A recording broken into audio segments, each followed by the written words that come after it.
Nation Reaching Nations is focused on highlighting innovative stories from cross-cultural, local, and global missions from the majority world, and culturally contextual teaching. The missionaries' stories and idea of this podcast are based on connecting through Houston and serve as an example of how the gospel is spreading from everywhere to everywhere. Our hope is that the stories that you hear on this podcast will help equip you to reach those around you.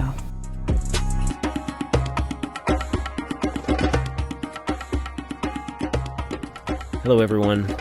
Welcome back to the Nations Reaching Nations podcast. I'm your host, Brian. Today is going to be a bit of a different show for us. The program today comes at a very trying time as the Taliban has essentially retaken Afghanistan in the wake of our troops leaving. Most of our episodes, if this is your first one to tune in on, we focus a lot on cross-cultural missions, missions from the majority world, from multi-ethnic missions, Christ and culture, these kinds of issues. And so to delve into geopolitics is a bit of a different stroke for us. It's certainly a different step.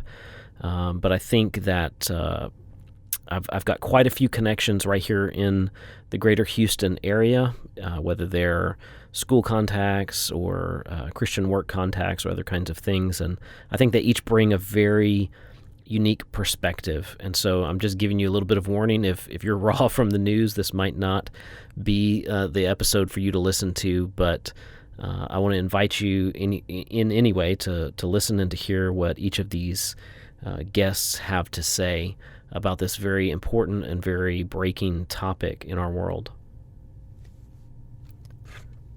My first guest on the program today is one of my former students from seminary.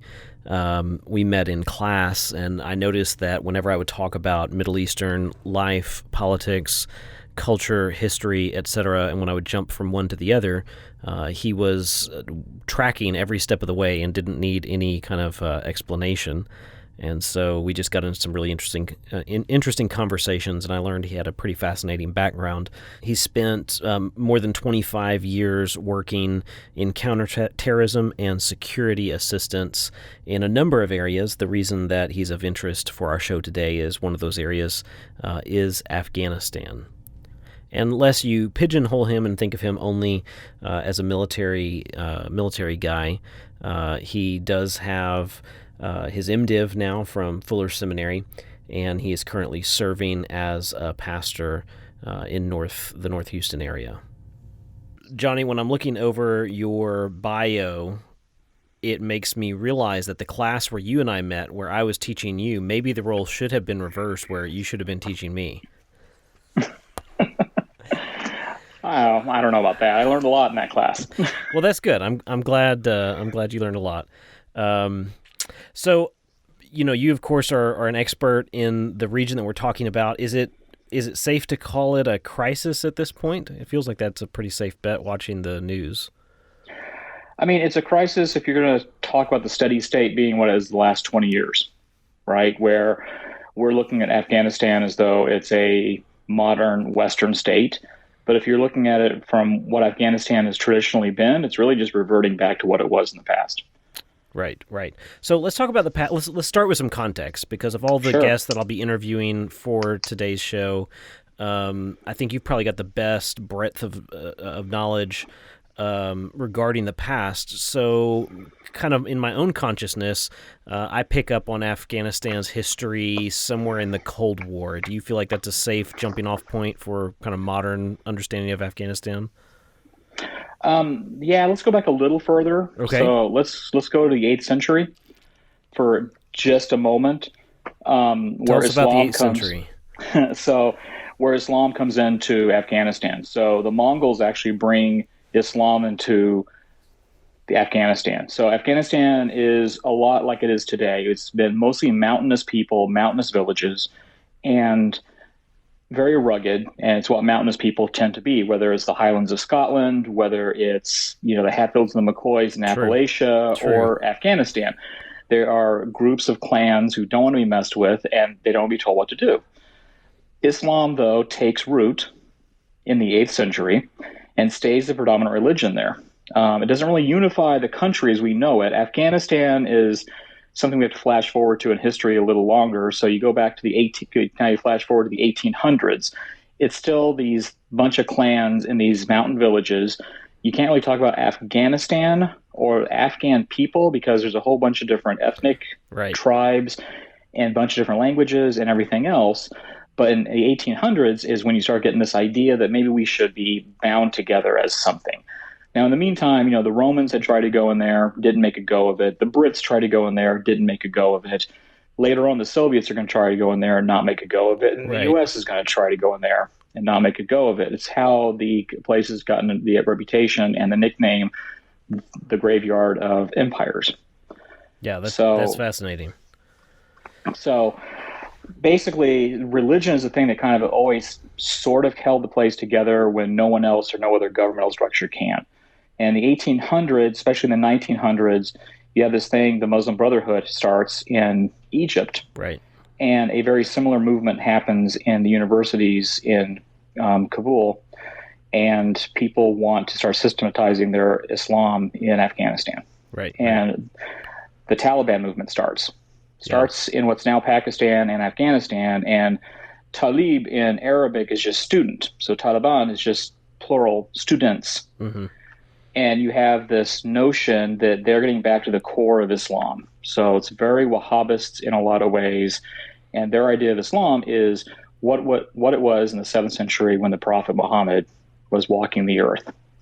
And it's what you see today. So now you see the Taliban have taken back control. They're making people grow beards again. You can't listen to music. Right. You can't have cell phones, et cetera, et cetera, et cetera, because the Prophet Muhammad didn't have ice in his drinks. So by God, you can't have ice in yours. Right. And so that's basically a basic foundation of what you think of as what Afghanistan is. And so when the Russians come in and say, we're going to take over and have a warm water port because we've always wanted one, they're like, we're not having any of that. You guys are infidels. We helped the Taliban, kicked them out. Right. But then when we decided that we didn't like foreign fighters from Saudi Arabia and other countries because they were exporting their extremists to Afghanistan because it was a safe place to go, we didn't care for that, so we went in, and they were having none of that. And so they fought us until we left. Yeah, so this kind of brings us up to the modern moment. Could you just summarize exactly what is happening? Because I'm sure as people are listening to this, probably the average person in today's world gets most of their media, most of their news off of Facebook links and that kind of stuff. So, I mean, how would you summarize exactly what is happening in this exact moment? So the Afghan folks I worked with when we were teaching them about how to be a better military, how to be a good police force, and the basics of Western civilization as far as law and military go, the fact that a civil society dictates what the government or what the military does, not the other way around. One thing that would constantly come up all the time when you're having tea with these folks or when you're in their homes is the fact that, look, this is all great and everything, but we know you're going to leave one day. And so in the back of their minds, so the one thing that's a little bit irksome for me and a lot of my veteran friends who spent a lot of time there is, oh, these guys just cut and ran. We gave them all this money and we trained them and they're just inept and they just ran away. Well, we were there for 20 years, which sounds like an awful long time, but we were in Germany for a lot longer time. And there was still residual Nazism even in the 80s and early 90s. Right. Germany didn't reunify for a long time after World War II. We stayed there and ensured that all that was completely rooted out. And they had a really decent history of what it was like to be a Western republic. So really, we didn't give them enough time, in my opinion. Right. And they knew that we weren't going to stay. Well, and that's kind of, I feel like when many Muslim countries, Arab countries, South Asian countries, there's this mentality when the U.S. or other outside forces gets involved, there's this mentality of, we'll wait. And so you can see this like in the Caucasus where, they'll talk about their own history of, well, this group came through at this point and they made us this religion. And then this other group came through and they made us that religion. And now there's this group, but, one day they'll be gone too. We'll wait. And so 20 years with a mentality that's generational it doesn't seem like enough time, really. Right. And so what happened when the Taliban started making headway, especially in the rural areas, very quickly, if you look at a map from May 5th until now, it's just, I mean, the country went completely, if the regions and the provinces are red, became control of the Taliban, if you look at that, it just became red. The whole country became red in 3 months. And it didn't help that we decided to completely leave during a fighting season. Afghanistan actually has a fighting season. It starts in the first or second week in May.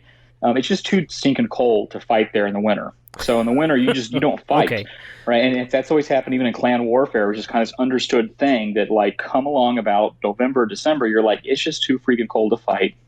We're just gonna, pack it up and like go to the mountains, refresh, regroup, Right. get fat. Okay.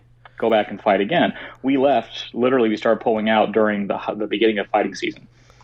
Wow. So we signaled to them basically that if you understand the culture, we signaled to them that, hey, look, we want you to take over. Wow. So we're pulling out, and in the wake, the Taliban is, I mean, were they already taking over as the troops were pulling out? Or, I mean, was this happening simultaneously, successively? How is this going on? It seemed like it was simultaneously. I mean, I've been out of that game for about 5 years now, but my friends are telling me that basically as they were leaving some of the smaller provinces earlier, they were already kind of starting to take over. And I know, at least from the reports I've been seeing, basically the Afghan army, they saw their provinces being overran, and they have two choices: stand there and fight, but be overran by the sheer numbers of it, and know that they don't have air support from the U.S., and the government is collapsing behind them, or honestly, take your weapons, take off your uniform, go home, and make sure your family's being taken care of. I mean, I don't think there's many people that would make the decision to stand to and fight. Yeah, so right. I don't blame them at all. So you brought up the Muslim Brotherhood, and the Muslim Brotherhood started as a movement by educators. All of the main kind of fountainheads of the movement were educators. Right. And yet over time it morphed from not being able to accomplish what they were trying to fix with education into a political movement, for a period into even a terrorist movement, and then I think back into a political movement in the more modern history. Obviously, for people my age and older who are thinking about the word Taliban, there's one face that comes to mind when we think of Taliban. There's one image that comes to mind. Does the Taliban also have a past like the Brotherhood of kindler, gentler days that just got taken over by Osama bin Laden? Or is he really the true kind of poster child for the movement? So the interesting thing about Osama bin Laden is they would not consider him Taliban. So right, because he's Saudi. He was Saudi and he was a guest. So he was a guest of the Taliban. And so they would always make a distinction between him and Al-Qaeda and them. But to answer your question, I always kind of equate, and I always get into a little bit of a danger for this. I want to preface it before I go on with this analogy, but it's kind of like where you're headed already. Keep going. I grew up Pentecostal. Oh boy. And so I have an uncle who is a dear brother in Christ who wasn't a Christian for a lot of his life. He's a construction worker, and he's never been to seminary. He grew up in a good Christian home, but he probably was in his 30s when he became a Christian, maybe even a little older than that. But when he became a Christian, he was super convicted by Christ, and he became a pastor. He really feels the Holy Spirit says you have to become a pastor. So he literally built a church. He had a construction company, and now he's a pastor. And he's been one for years and years, and by all accounts, a good one, but he has no formal training. And this is very similar to the Taliban. So you go up in these mountains like I talked about, right? There are no madrasas. There are no, these guys aren't going to Egypt to get formally trained in some of the best schools in high Arabic. A lot of them can't read Arabic. A lot of them can't read the Quran. They're being taught, 5 generations down the road by people who have memorized probably, a few verses of the Quran. And so their depth of Islam a lot of times is some popular verses and a lot of popular Islam. But within that structure, they've done a lot of good. So they have the spirit of the religion, kindness and gentleness, but then it's mixed with this this clan warfare mentality of, you took one of our goats, we're going to come and wipe out your village. So to answer your question, no. Yeah. The Taliban have always been kind of like this force you don't want to mess with. But they weren't this big overarching force that like had large tracts of land. They were always just kind of, some of the Taliban in some places were more gentle than others. They were always Pashtun. They were always a certain ethnic group, which is another consideration. Yeah.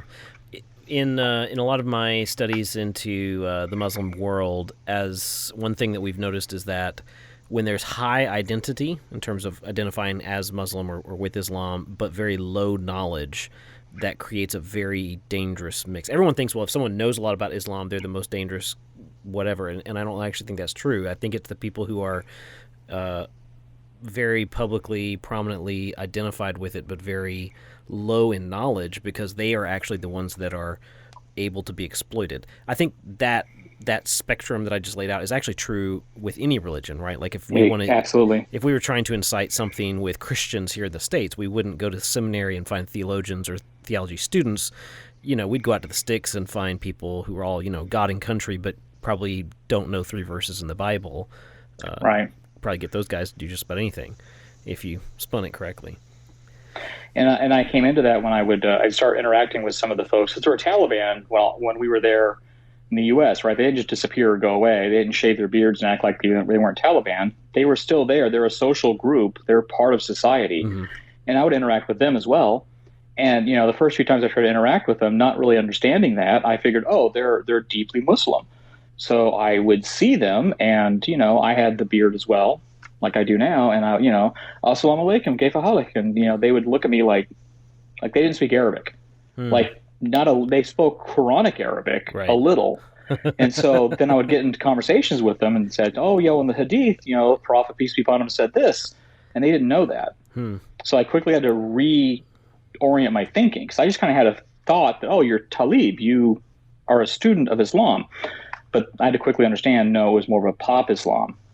Interesting. Yeah. Interesting. So, I've seen the videos of the plane pulling out of the airport. And honestly, the first time I saw it, I thought it must be someone putting together something with computer graphics. I mean, I could not believe my eyes seeing what I was seeing. And immediately my eyes, growing up in the computer generation, started looking for the tells of video editing. And it took a couple of times through of going, wait, this is not spoof footage.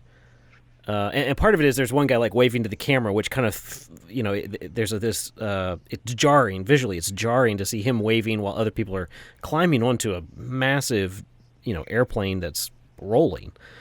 And so literally my eyes cannot believe what I'm seeing. And yet this is what's happening. And I noticed, I want to say it was President Biden or maybe someone quoting Biden talking about how this is not going to be like the pullout in Vietnam with, everybody going to the rooftop on a helicopter. And then that almost seemed to be prophetic of what appeared to be that. Is this just the right captured media footage of a rare event, or is this, really what's going on the ground? Everything I've heard is it's what's going on the ground. And it's just kind of a mess. I mean, we were going to pull out, and I think that if we weren't going to stay there, and I remember saying something on September 12th in 2001, I was talking to a general, and we were talking about this, and he was asking me, at the time I was in counterterrorism, I was one of the few people in counterterrorism in the Air Force, and he was asking me, what I thought we should do, and I told him, quite frankly, I think we should go into Afghanistan, and we should destroy the training camps. We should kill the foreign fighters as best we can and then leave. It should be a small operation, just special operations. We should go in and do some bombing and leave. And he said, what do you think we're going to do? And I said, the other thing. We'll go in and we'll get sucked into longer, bigger battles. Then we'll wind up from that. It'll start turning into a state building thing. He said, we think that'll work. I said, if we're still there in 2050, and we have dependent schools, if we have Department of Defense schools for our children in Kabul in 2050, we have a shot. But the American public doesn't have that kind of buy-in for us to stay that long. It's kind of the roulette fallacy. So there's in logic they call it the roulette fallacy. It's where it's a gambling term, right? So where others have failed, we will succeed, even doing the same thing. And so, I mean, you mentioned the amount of civilizations that have come through there and tried to make it stick, that have just died there and had to leave, and yet, maybe it's that cowboy American mentality of, well, we wear the white hat, we'll get it done. So you've spent more than 25 years doing security assistance. How much of that was in the region here?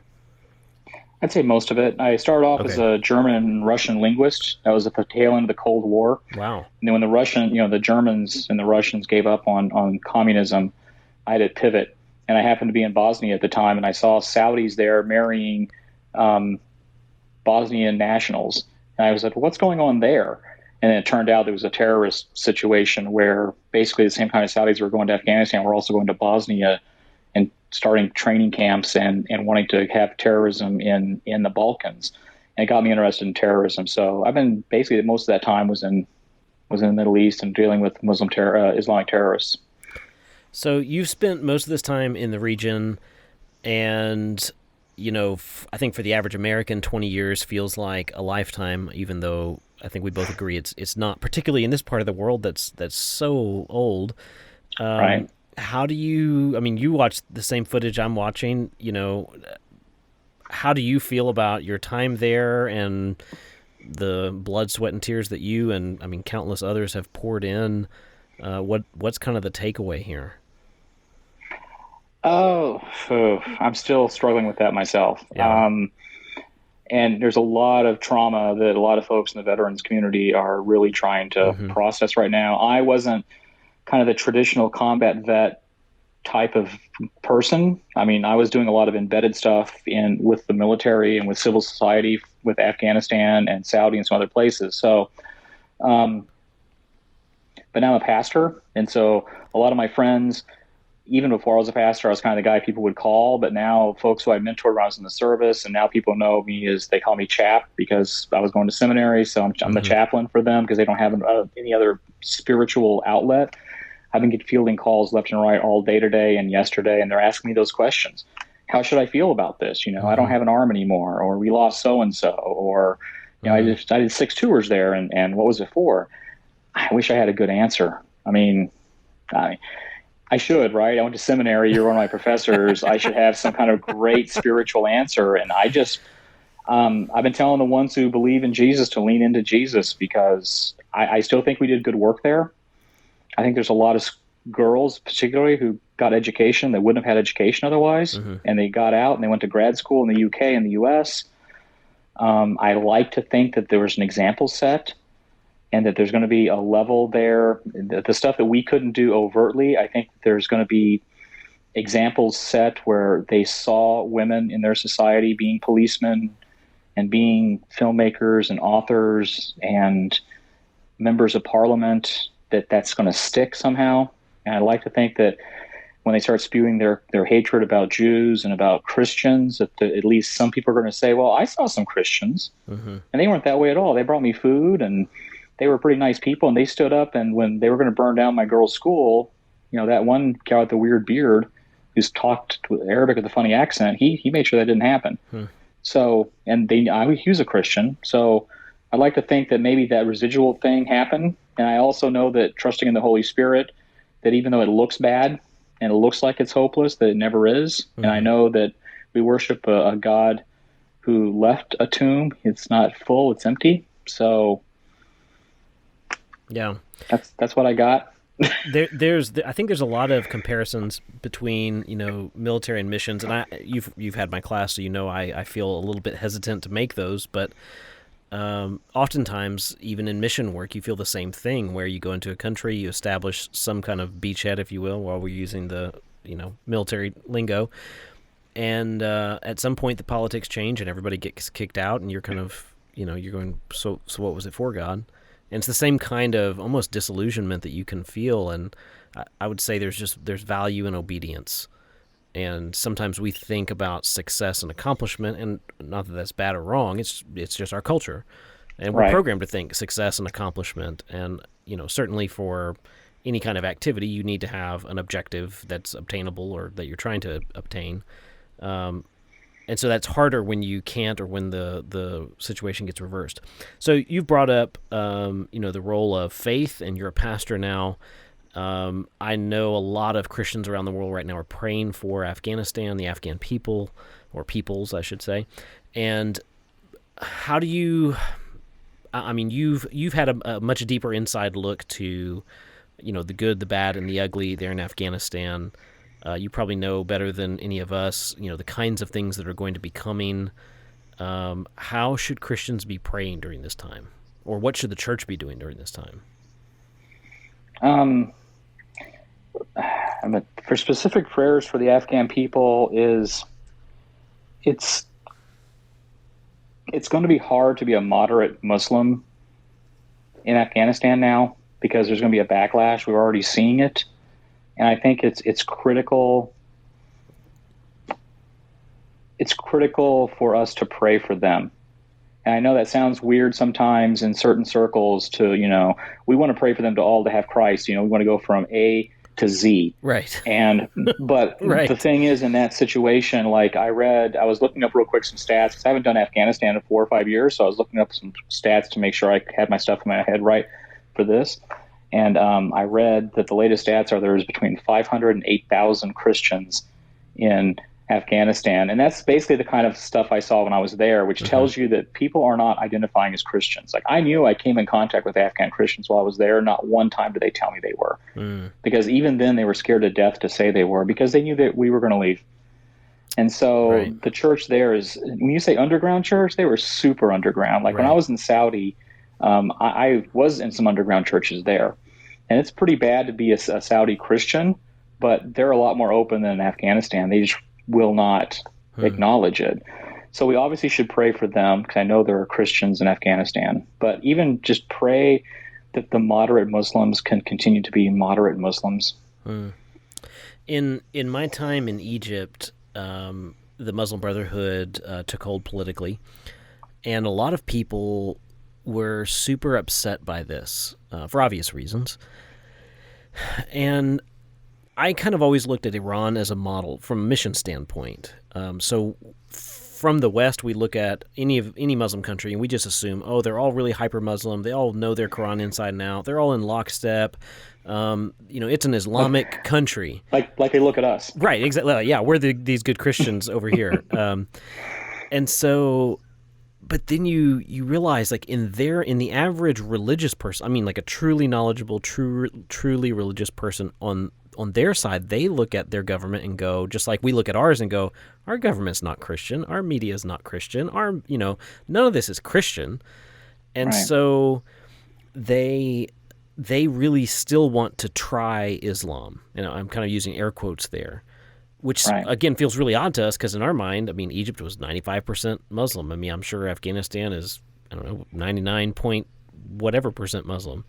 And so in our minds, they've tried it. I met the two Jews in Afghanistan when I was there. Yeah, there's only one now because one guy died, but I met the two. Wow. So. and so I just kind of think about that. Sometimes we get so afraid because...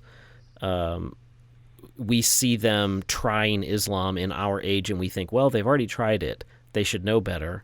But actually, for most places, they don't think that they have. And at least in Iran, they're seeing tons of people come to Christ there. And I think it's because they're actually truly getting to try it, and they're realizing, hey, we don't really like this. It'll be interesting to see what happens with Afghanistan, because I'm aware that, there is a connection. Often people are incensed by this connection, but there is some connection between military forces and Christian workers, and one provides space for the others. And I'm not saying it's right or wrong; it is what it is. So there's certainly a connection there, and I know, I would say this is probably one of the upsides of some of our military action there, was it did provide space for the gospel to go in through any number of means. I don't want to say too much. But, we definitely need to keep them in our prayers. They do. I worked a couple of personnel recovery missions where the Koreans, you could not swing a bag without hitting a Korean missionary while I was there any given time. Wow. There were Korean missionaries there all the time, and they weren't there overtly spreading the gospel. They weren't like on street corners or Right. in mission. They were building dams. These were like engineers. They were doctors. They were there all the time, and they were talking Christ all the time. But they were doing it while they were providing clean drinking water. They were there while they were building dams. Yeah, so they've heard the gospel. Praise God. So, when we think of missions, typically we think of Westerners going to the rest, and one of the things I do highlight on this podcast is the role of the global South leaders, or just majority world leaders in missions. And so that's interesting you mention other leaders. I think many times they, from an organizational standpoint, because they're not doing quote full-time mission work, they are doing other either strictly secular work or kind of humanitarian work. A lot of organizations look down on that kind of thing, which I don't think is right. But they're also, because their culture is just more bold or more upfront about faith issues, a lot of times they're way more they're much bolder than Western missionaries in actually sharing wherever they are, in actually sharing the gospel. And so that's an interesting thing to see. Well, and the one guy I remember vividly, I can't remember his name for the life of me, but this little short Korean guy, we got him out of this place, and he's just smiling. We negotiated it out, because what happens is you get kidnapped by local people, then you get traded up. So you get kidnapped, and they're like, we don't know how to deal with this. And now the U.S. military is coming after them. Crap. So what they do is they trade them like up the chain of Taliban, basically. And they get to a certain point where professional negotiators get involved, and basically money's exchanged. And we got them back, and they've been a little malnourished, and they were probably, there for 2 months. And we got them, and we were bringing them back to the base, and, giving them food and everything. They're all smiles. And I was asking the one guy, so I bet you're happy to get home. He goes, oh, no, I'm going to take a week, and then I'm going to go back. He's going to go right back out and do it again. So, wow. Yeah. Wow. So pray for Korean missionaries. Exactly. Yeah, that's amazing. Well, man, thanks for taking time today. I appreciate it. I know this is heavy on your heart, and I know you're processing through it, and I'm sure it's really fresh and raw, but thanks for helping us get some understanding and perspective. Sure, I hope I was able to help a little bit. Yeah. My next guest is a retired U.S. Army officer. He was an Army Ranger, and he spent time serving in Afghanistan. He's going to share a bit of his story about that there. He's also the co-leader of the Combined Arms of Veterans Network right here in Houston, Texas. And he is also doing some kingdom work here as well in Houston. Blaine, thanks so much for taking time and coming on the show today. Great to be here. So, man, a lot happening in the news right now that intersects with your world on multiple levels. Maybe let's just start with a little bit of your own story. I know that you served in Afghanistan. Would you tell us a little bit about your time there? Sure. Yeah, I served as a frontline combat officer with the 101st Airborne Division in 2010. I really joined the military not just because my family, we have a legacy of service in my family, but because of the events of 9/11. I was in high school, and I was, in a class, and, we heard about something happening, and we turned on the TV, and we watched these towers go down because of Al-Qaeda's attack. And right. A lot of my family members had joined the military, but that really strengthened the resolve. Like, hey, we need to do something. We need to defend the nation. I'm in. And so after doing RTC in college, I commissioned as an officer, and became a ranger and deployed to Afghanistan. And it was really, we went to a place called Kunar, which is in the east part of the country, very mountainous, known for its fundamentalism in Islamic fundamentalism, and also for its embrace of the Taliban and Al-Qaeda terrorism elements. And it was a really, really wild time, even 9 years in to the United States war there. And we were in daily firefights with the enemy, while at the same time trying to do nation building and mentor Afghan forces and sort of move them along. And it was was really, really wild. There were a number of times I should have died, except by God's grace, I'm still here. I'm talking to you, which is amazing. Right. It was really hard on my girlfriend at the time, Anna. She just put up with a lot. But I remember one time we were actually talking on the phone, and it was like this, phone, sort of phone surrounded by sandbags. That was our outside communication on the mountain.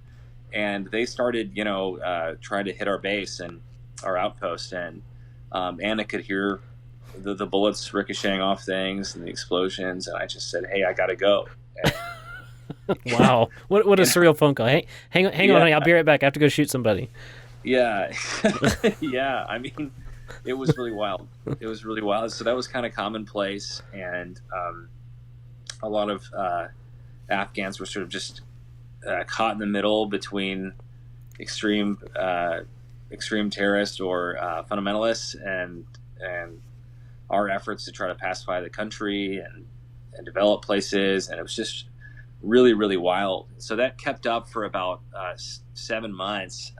And we'd been called on this air assault mission. That's when you jump out of a helicopter onto, a target, a mountain. And we, unfortunately, the bad guys knew that we were coming. And some of our Afghan allies that we'd been training had told the Taliban. Oh, man. So we dropped in on just a hell zone and lots of booby traps and, things laid for us. And my unit got almost surrounded, and we lost a bunch of guys. And I actually, I was leading a group of Afghans and, American soldiers at the time. And I was really badly injured by some rocket-propelled grenade fire that blew up right next to me. I should have died. The Afghan guy that I was mentoring, he died. He's actually a really, really great officer, a guy named Anand. Think about his family, really, especially 10 years later. There was a medic of ours who named Shannon Chihuahua. He won a Silver Star posthumously for basically going in and out of fire, just a hail of bullets to rescue people and treat them, and really put his body between the enemy and the people that he was treating. And in the process of doing that, he was shot and killed. It's just really, really terrible day. That was on 12 November 2010, and as all that was happening, I was just sort of fighting to stay alive. I was paralyzed and had wounds all over my body, unable to move. And it really took actually about 2.5 hours to pull me out. I honestly didn't think I was going to make it. I had a peace, though, from the Lord that because Christ had died in my place, I wouldn't call myself particularly mature or spiritually on fire for God, but I knew that God had me. And so I was resigned to death. In fact, I didn't want to leave my guys, but they ended up throwing me onto this sort of sled that they pulled up while the helicopter was at a hover, and they pulled me out, and I spent 10 months recovering. Wow. Well, really years recovering, but 8.5 months recovering at Walter Reed Army Hospital in Washington, D.C. So it's a pretty crazy story. Yeah. So, I mean, what did God do in your heart during this time? I mean, you're betrayed. Even if you weren't betrayed, you're still shot by some other human beings. And, I know that now, you're serving in the refugee community in Houston. And so, I imagine there's some degree of transformation that's happened. What's going on there? Yeah. I think I was a decently faithful follower of Christ, though I was a little lukewarm in places. And we used to pray before every mission, do Bible studies. I remember talking to local people about Christ, actually, but about our faith in Christ. But I really was crushed by all the events. I had really unbelievable amount of not unbelievable, but a lot of survivor's guilt, because in the military they train you to sort of take control over everything, and everything that happens is your responsibility or your fault, you know. So I took the guys that we lost, Afghan and American, on my shoulders. I was just really broken, emotionally, physically, psychologically, spiritually. I was mad at myself. I was mad at our commanders who had made some bad decisions. I was mad at the Afghans, even our allies. I was mad at God, and I was really a broken man. I'm really surprised Anna stuck with me through all that. She's really incredible. I definitely had PTSD. It was bad. About 9 months after that injury, I was in an orthopedic surgeon's office, and he was sort of reviewing my case and deciding my fate. And I really wanted to stay in the military. That's what my dad had done, and his dad. And he told me, look, man, you're all sorts of blown up. You've still got a ton of nerve damage in your left side. You know, there's no way that you're going to be able to sort of ranger your way out of this. And, you know, I broke down, honestly. I thought, what am I going to do? And it's at that time that really God had sort of forcefully gotten a hold of my shirt to shake me and say, look, you know, I've set you apart for myself, and I want all of your heart. Mm-hmm. So I really surrendered again anew. I was already a Christian, but surrendered again to the will of Jesus Christ. And out of that, God called me from the military to the ministry, specifically to missional and sort of pastoral ministry. And I said, okay, Lord, you're in charge. What do I do? I knew of a church in Houston that needed help with youth ministry. So I started seminary down here in Houston, and started doing work amongst the homeless, with youth, coaching, anywhere really that people needed to know Jesus. And I guess we've been in that for the last, that's been 10 years. Wow. So, you know, we've been following the news. I'm sure you've been following the news closely. And some of it's just, it's almost like you can't believe your eyes what you're seeing, you know, seeing guys grabbing onto airplane, that massive airplane. There's that video that I'm sure is viral now. How do you understand what's happening currently?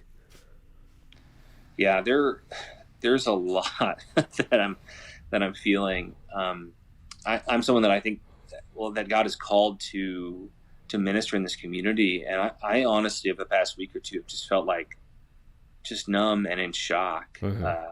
And 20 years pouring into, and pouring our blood and my blood and my friend's blood into this country, this group of people groups that are so tribal and so struggle with so many societal ills. And honestly, it's not all bad. I mean, there were incredible strides taken in key human development indicators. I mean, lifespan, education, access to medical care. We paved a lot of the country, and we put schools in almost every village in the country, and we allowed women to go to school for the first time in a while. And so, and to see that reversed is just, it's absolutely crushing, Brian. I mean, I really even struggle to talk about it right now. And I've been sitting with Afghan guys that we've welcomed through our veterans group and into our home many, many times. I've just been sitting with them in mourning over tea and just crying out to God to save, to do what he does, and trying to cling to the hope of the gospel of Jesus and point others to do the same, because all I can do. Right. So as you think through all of this stuff, you know, both what you knew of the country, and you mentioned a lot of progress made. Johnie, our other guest, also mentioned a lot of steps that were accomplished during that time.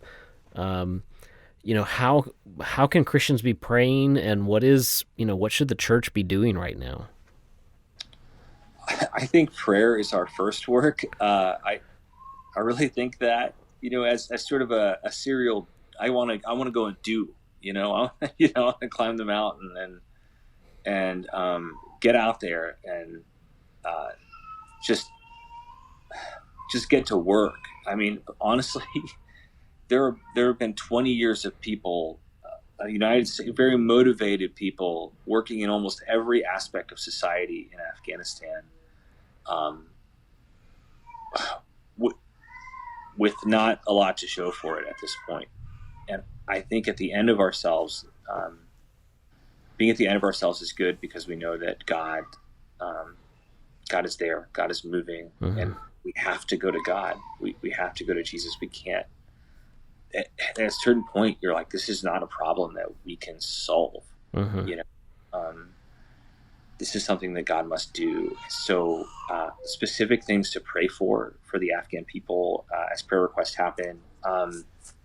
As we receive calls for prayer. In fact, we met with a lot of with some faith leaders and other people in the sort of refugee care community in Houston. Houston's got a large Afghan community. We just sat down with some Afghans and just listened and prayed and cried, and we heard their stories. And out of that, we've got a pretty good prayer guide. We just put together as fast as we can. I mean, really, we want to pray for comfort from God. People are having to make the decisions to leave behind elderly or sick people to save their families. Women and girls are being rounded up and being forcibly married by Taliban soldiers who are using them as sex slaves. This is causing unbelievable anxiety for women there. There are 1.5 or 2 million internally displaced refugees who, commerce has stopped. Praying that comes again, and people. I mean, if you've left, you don't have even a way to pay for those. One thing that happened in the late 90s is that the Taliban refused to let international relief organizations in. Just pray that they do, because many people will starve if they don't. It's really bad. Pray for those special immigrant visa holders. Those are people who serve with us in any capacity, from service jobs like driving a truck or cooking food, to being sort of frontline advisor, interpreter, linguists, and cultural advisors. That's like a lot of my friends here who've been resettled in Houston. And there are, they would estimate there were 20,000 people who applied for the visa, and with their families, there's at least 80,000 people who worked closely on behalf of the U.S. government. And the Taliban have extensive lists, and they are murdering these people right now, today. I talked to a good buddy, we'll call him Mohammed, and he called me crying this morning because his sister, even though she didn't work with the U.S. government, her brothers did, just as truck drivers. They pulled his sister out of her house and just murdered her and her children. No trial, nothing. Just absolute, kind of barbarian stuff. I think those are some of the big things. One thing that, Brian, you probably might know more about than I do, is the underground church in Afghanistan. We definitely need to pray the Lord would strengthen their faith, that He would move wonders, so that Jesus would be known, because He is the hope of Afghanistan, and He's the Savior of the world. So those, I think, are the salient prayer requests. Yeah. Well, Blaine, I know this is old wounds, new wounds. This is fresh and raw, I'm sure, for you, and we'll be praying for these things, and we'll be praying for you as well. Thank you for taking time and just being willing to discuss all of these issues. Help us understand and pray for the world better. Yeah, of course, Brian. My next guest is one of our church members, and he and his wife recently stepped down from pastoring in Mississippi, and they moved to Houston to work with Afghan refugees. And so they got here right in the middle of COVID. Seems like an unlikely time to move. And yet I would say, looking at the news today, it's very timely that God picked them up and moved them out here when he did. Hey, Josh, welcome to the program. Thanks for having me. So, Josh, we don't want to say too much about exactly where you live and all of that, but you were here in Houston, living in a very international area, and I know that you're working with Afghans, and so it's probably enough context. But what does it look like for you guys, kind of on a day-to-day basis? I know you're very new here. I've heard you're doing language studies as well. So just tell us a little bit about what does that look like? Yeah. So for us, just as far as we live in an apartment complex where we have maybe 10 Afghan families, and so they've been here for a while, and so just being neighborly, just trying to get to know our neighbors and build relationships, and that's what we're doing in our apartment complex there. But most of our work has been with the refugees that are coming in. So obviously because of the current situation, and really what it's been over the last, several years, you have many of these interpreters or people who worked at the embassy. They're coming in on these special immigrant visas. And so when they come, they don't have anything. I mean, they have the clothes they bring with them, and sometimes they'll bring a rug or two. But they don't have anything. And so we find these needs. They need beds, they need couches. And so we just do a lot of access ministry. We find out what they need. We go and we pray for them in the name of Jesus for these things. And as we get them, we provide it for them. And so we just really day to day, it's finding needs, trying to meet those needs, and just trying to love on them, as Jesus has called us to. And that opens up opportunities for us to have conversations about their religion and about ours. And so it just opens up a lot of conversations. So just in general, it's meeting those needs, building relationships, and having gospel conversations. Yeah, so the Afghan people who are here already, I know a lot of times when we're watching the news, we kind of just assume that the people who are here are the exact people that we're seeing there, and it's happening in real time. But I think there's a bit of lag. So correct me if I'm wrong, but the most of the Afghans that we have here are from kind of a decade ago per se. I mean, I know some are incoming, but they've been in the pipeline for a while. Yeah, well, most of the Afghans that I encounter have gotten here in the last, say, anywhere from 1 month to 6 years. Most of the ones that I've met. I've not met any that have been here for more than 6 or 7 years. Okay. And so most of the ones that are coming here are coming because they have these special immigrant visas. Yeah. And so as far as Houston, now you do have other cities like Fremont, California, with the Russian invasion. You have, third generation Afghans there. Wow. But as far as Houston, a lot of these they've come in the last few years. Yeah. Just because of the situation in Afghanistan. So yeah, but they've been in the pipeline for a bit. I mean, they're coming as a result of really. I mean, I guess the war in Afghanistan's gone for 20 years now. Yeah. Which is crazy to think about because I was right in college. Yeah, I remember. Yeah. It's great. Well, you think it's not that long ago, but then you think 20 years. I mean, I remember being in high school. Right. It's like, man, I've been out of high school for 20 years. Right. Yeah, I know. That's the other shock. That's the real shock of this whole story is how old we are. Yeah. But back, kind of back to the main story. I mean, you're watching the same news I am, and it's shocking. My eyes, I didn't believe what I was seeing the first time I saw the video of the guys on the plane. Yeah.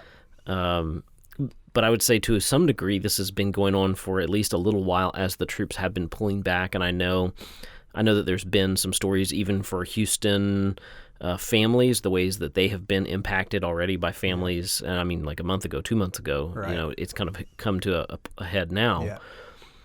But how, are there any stories that you can share? I mean, help us put a context on this on a local level. How are Houston Afghan families being impacted by this? So yesterday, the last couple of days for those of us that are working with these Afghans, it's been a lot of phone calls, a lot of texts. And so, for instance, we have a neighbor who it's a couple. They got here maybe a couple of years ago, and the wife worked at the U.S. Embassy, and they have 4 kids. And when they came here 2 years ago, their 2 oldest daughters were over 20 years old, so they weren't able to get their visas and come here because they weren't dependents anymore. And so right now, their 2 daughters are single, and they're stuck in Kabul, and the parents are just a mess, as you can imagine, because the Taliban they're going in right now, going door to door. They're trying to figure out who has worked for the military or whose families have worked for the military. They're even pulling out single women and already trying to force them to marry the Taliban. So you have this couple over here that they're just helpless. They're distraught. And they told me yesterday they just feel completely hopeless. There's nothing they can do. And they're just praying. And so that's one of the things that we're trying to do with them, pray with them. Just ask the Lord to intervene. And so, but, that's probably the situation for really every Afghan family here. I mean, they have some family that's over there, whether it's a parent or a brother or sister. And that's the thing. The Taliban, they find out, okay, well, your brother worked for the military and he's in the United States, so now we're going to kill you. And so that's one of the big things that's happening. Another thing, I had a phone call at 10:30 last night from 2 brothers that wanted me to. They're just kind of frantic. They're trying to do everything they can to get their families out of there. They wanted me to sign some paperwork that I'm not qualified to sign, to try to get their father out because he worked in the military, and they know that it's very likely that he's going to be killed, and so people are scared. People are frantic, and not only that, just the fact that their flag was taken down. I mean, their government's no longer in place. And even here in America, it's just with the ones that are here, they're they're just grieving. And I mean, the Taliban's in the presidential palace, and you imagine how much we value being Americans, and to imagine someone coming in, taking our flag down, our president fleeing. It'd be a really hard pill to swallow, and it's really difficult for these people. And so, it's hard for us. I think it's just an opportunity though, for us to show compassion, to let them know that we're praying for them, and even just to be with them. I think that's one of the things, just to go and sit sometimes as these people are grieving. It means a lot. Yeah, so we do have a lot of people from Afghanistan here in Houston. They've been here. Probably one of the oldest families I know has been here about 10 years. So I think with part of the refugee life cycles, it typically takes families about 10 to 12 years to get here. They actually own a restaurant down kind of in the Gulfton area, and that was kind of their story. They helped our troops, and they were able to. They were in the early wave of immigrants, which is thankful for them. But there sounds like tens of thousands of people that have not been able to make that happen yet. So I think the likelihood of people listening to this who might meet people from Afghanistan is relatively high, especially in cities like Houston. Any of the major urban areas probably have refugees already, and so, what do we do? I think sometimes when our only understanding of foreign cultures is what we see on the media. Yeah. And so when people think, Afghanistan, they think Taliban, right, which, is only partially true. Yeah.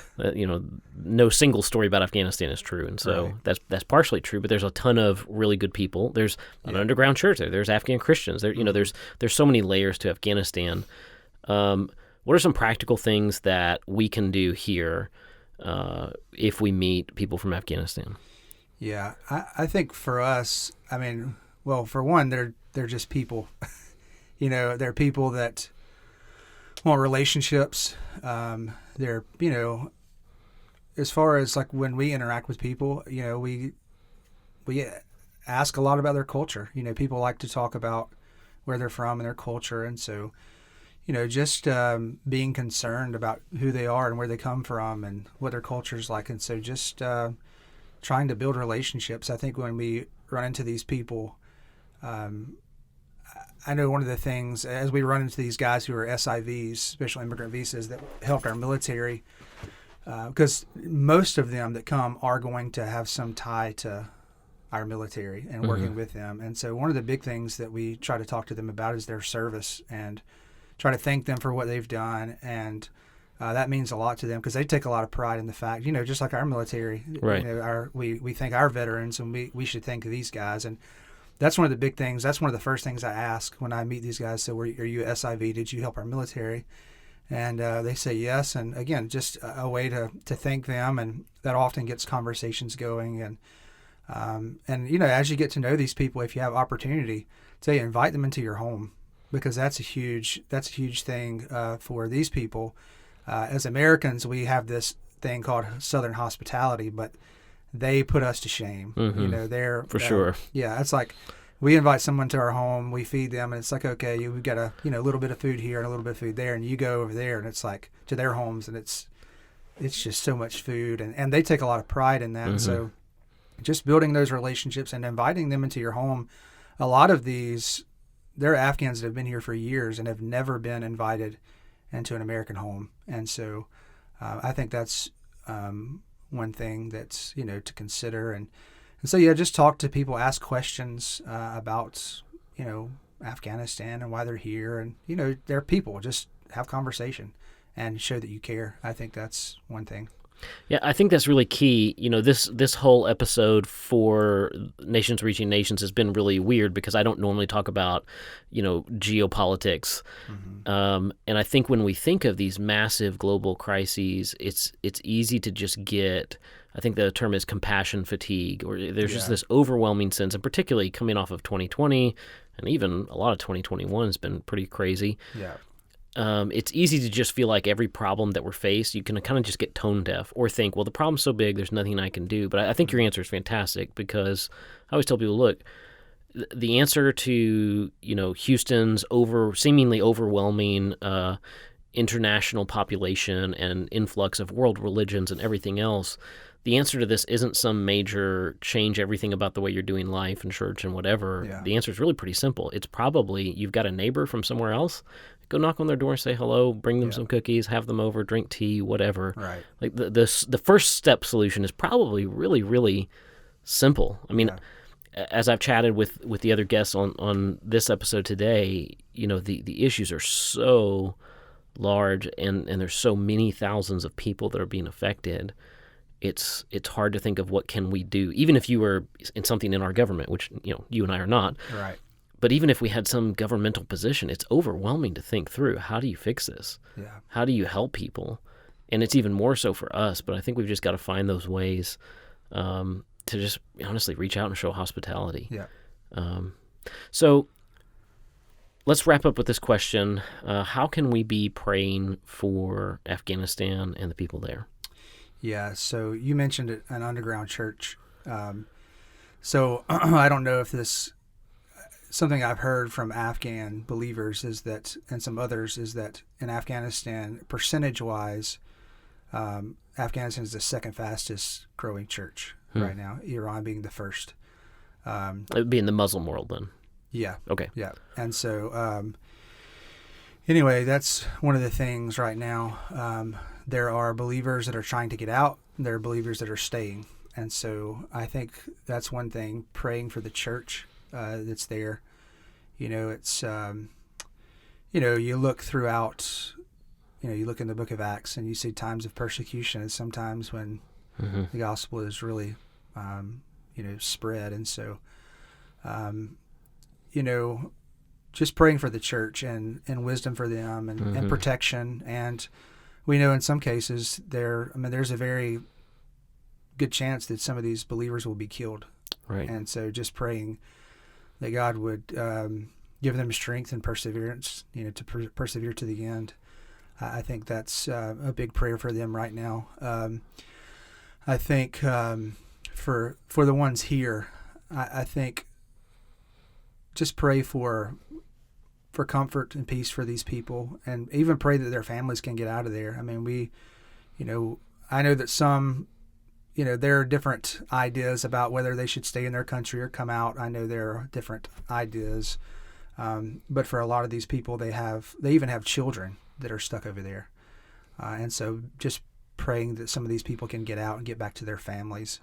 And then also, I think another way that we can be praying for the church here is that we can be salt and light to the Afghans that are here. They really, I think they need us, and so I think we need to be praying for the church here that we can reach out, be salt and light in the way that Jesus has called us to. So, I think pray for the church there, pray for those trying to get out, that are trying to be reunited with their families, and just pray for the church here that we can be salt and light.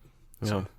I think those are both really great points, and whether they're Christian or not, the answer to this situation is there probably is no answer for most of these people. Yeah. They are just stuck in this impossible situation, and endurance, perseverance is the only thing that they've got.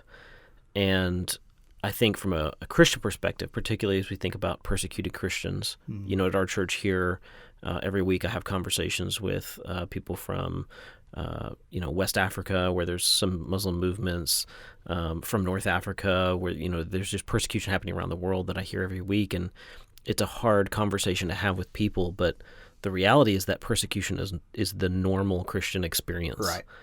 And obviously here in the church in America, comfort is the preferred mode of operation, mode of spirituality. And we're shocked to realize sometimes God doesn't remove persecution. He lets believers die. And I mean, we have to work through how we feel about that and how we think about what the Bible says about that. But the reality is persecution is normal. And you brought it up, in the book of Acts, we see where persecution actually is what spreads the church. Yeah. And I mean, I'm sad when I know Christians where I served as a missionary in the Middle East, and I mean, they were persecuted, and it's sad. Yeah. At the same time, it's for whatever reason, God seems to have ordained this process. Yeah. And it's a lot to handle, especially coming from a comfort background, and I don't necessarily expect comfort, but I just have had a lot. Yeah. That's been most of my Christian experience, where it's not been very trying, and it's not worse. Typically, the worst thing that happens to us is somebody might shout at us or something, might look disapprovingly on what we're doing. Yeah.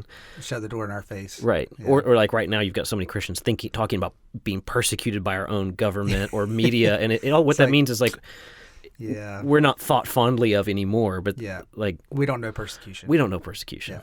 Yeah. And these people do. Right. They do. Yeah. And I think they're gonna teach us what it's like, and we need to keep them in our prayers. And I would just say too, I think this is an opportunity for Christians. I mean, especially here in Houston, these other large cities. I mean, we have been called to go to the nations, and God continues to bring them here, and it really is. It's an opportunity for us to love on these people, and share with them where there is hope. And it's found in Jesus, and just it's a really great opportunity that God's given us. And you almost hate to call it an opportunity because of what they're going through, but it in a sense it really is. And so I think we need to take advantage of it. I think when we look at the Bible and we see when God has people on the move, He's doing something. And we see that His whole strategy throughout the Bible is moving people around, right? It starts in the garden where He says, go and fill the earth. It happens after the flood where He says, go and fill the earth. It happens as they go to Egypt and are spread there, and go back to Israel and are spread there. And as they go into exile, as the New Testament church, is spread out through persecution. I mean, just again and again and again, you see God spreading the nations out and then bringing them back, and spreading them out and bringing them back. And God's at work. Yeah, I agree. I believe that He is. And just even with us moving here this year, as a pastor in a rural area, never would have thought that I'd be coming to Houston to work with Afghans. It was just kind of crazy. And to imagine that God has brought us here, and the timing of all this. We know of other missionaries that are coming out of Afghanistan right now. They're moving here to work with Afghans. And so we believe that God is going to do something in Houston with the Afghans. We really do. So it's an exciting time. It's a really sad time, but we believe that God is, he's moving people around, and we believe he's at work here. So it's exciting. Great. Well, Josh, thanks for coming on the show, man. Yeah, thanks for having me. So our next guest on the program is the program manager for a refugee resettlement agency here in Houston called Houston Welcomes Refugees, and her name is Cindy. Cindy, welcome to the program. Hi, Brian. Thanks for having me on. Yeah, my pleasure. I'm glad you're here. So Cindy, we've all been watching the news. You obviously watch the news with very different eyes because, I know that there's a life cycle from when some crisis happens in a country to when we receive refugees. And so I'm sure you are watching the news thinking, in the near future and even distant future of, how does this impact your work? But what were some of the things that went through your head when you, saw some of the video footage and have read some of the articles? The first thought that went through my mind was the fact that I know people in Afghanistan who are stuck and trying desperately to come to the United States. My first thoughts went to the Afghan friends that I have here in Houston who have family members, or the recent arrivals who went back for the summer who are now unable to get flights back to Houston. So that definitely was very distressing to realize that there were people that were connected with Houston Welcomes Refugees that were stuck in Afghanistan. And then secondly, I definitely was just anticipating that many of the arrivals to the United States from Afghanistan would start to pick up pace quite rapidly. They are processing evacuees from Afghanistan in record time. In the past, we would, if an Afghan interpreter received his special immigrant visa, we might get 30 days notice that he was coming, but now it's days notice. So big change. Everything's accelerating. Wow. Well, that's good. Especially for the people who are in need of that. Yes. Yeah. So I know that Houston Welcomes Refugees services the refugee community at large, but can you give us any idea, what would be your best guess as to how many Afghans are currently in Houston? Right. There are several thousand Afghans in Houston. I wish I could give you a firmer number, but along the Gulfton area in Sharpstown, there are whole apartment complexes that are kind of like little Afghan villages here in Houston that many people are not even aware of. So we have one of the largest Afghan communities in the United States. Northern California has the largest, but we have been the top receiving city for Afghan special immigrant visa holders now for a while. And so Houston is a very attractive place to Afghans, not only for our diversity, but also because of the community that already exists here.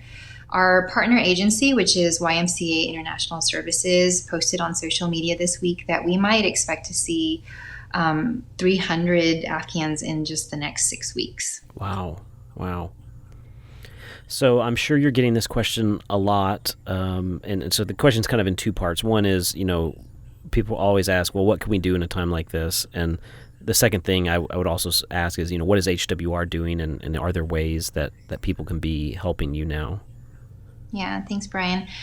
I would say I would love for people to, pray for Afghanistan, pray for the Afghans here in Houston who are experiencing family separation. There's a lot of people who are reaching out to their American friends, asking, how can I get my family members over to the United States? You can also advocate for Afghan evacuation and resettlement. There are organizations like Lutheran Immigration and Refugee Services and many advocacy groups who are sending letters to Congress, just making sure that we are being responsible and paying the debt that we owe to these people who put their lives on the lines to assist the U.S. military. In terms of Houston Welcomes Refugees, we are hosting orientations to give people the opportunity to serve refugees. We just added 2 online orientations. One is going to be Friday around noon, and the next is next Tuesday at 7 o'clock p.m. But you can go on our website, HoustonWelcomesRefugees.com, and select an orientation that is convenient for you. We do both online and in-person orientations. And you can participate in one of three ways to engage refugees. The first is donating welcome kit items. Welcome kits are household items that make an empty apartment into a home, so that a refugee can spend some of their personal funds and federal welcome money on other items, so empower their spending. We also have move-in teams that set up apartments for refugees when they arrive to Houston. And then finally, the heartbeat of our organization is welcome teams. These are groups of people who walk alongside refugees in friendship and support as they acclimate to life in Houston. So please visit our website and you can look at those dates. What is the website? It's www.HoustonWelcomesRefugees.com. All right. Are you familiar with any stories of how this is impacting Afghan families here in Houston? I mean, do they have extended family that are being harmed right now, or that need help right now? Yes, I know of a situation where a woman's brother just received his approval to get his special immigrant visa, and the next day Kabul was taken over, and so all of the to the United States were canceled, and so she is very worried about how her brother is going to come to the United States. The last I heard, he was able to get on a flight yesterday, but there was some delay to that flight, which I don't have clarity on.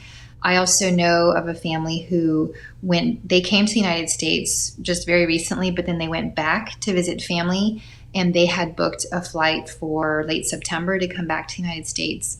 And, obviously that flight has been canceled, and so they're kind of stuck. But finally, we had a family that was supposed to arrive yesterday. We had them scheduled. We had a move-in team set up for them, and then their flight was canceled. So they're now stuck in Kabul. So there's actually many, many people who have been reaching out to us, again, with family members and friends who are desperately trying to leave Afghanistan at this time. Wow, it's so heavy. How would you say that people should be praying during this time? I would pray for God to reveal himself to the Afghan people, for them to just know that he is there and that he loves them and that he sees their situation. I would pray for the government forces, the military, the people who are in power, for just conviction in their hearts that they would do the right thing by the Afghan people, and show kindness and compassion.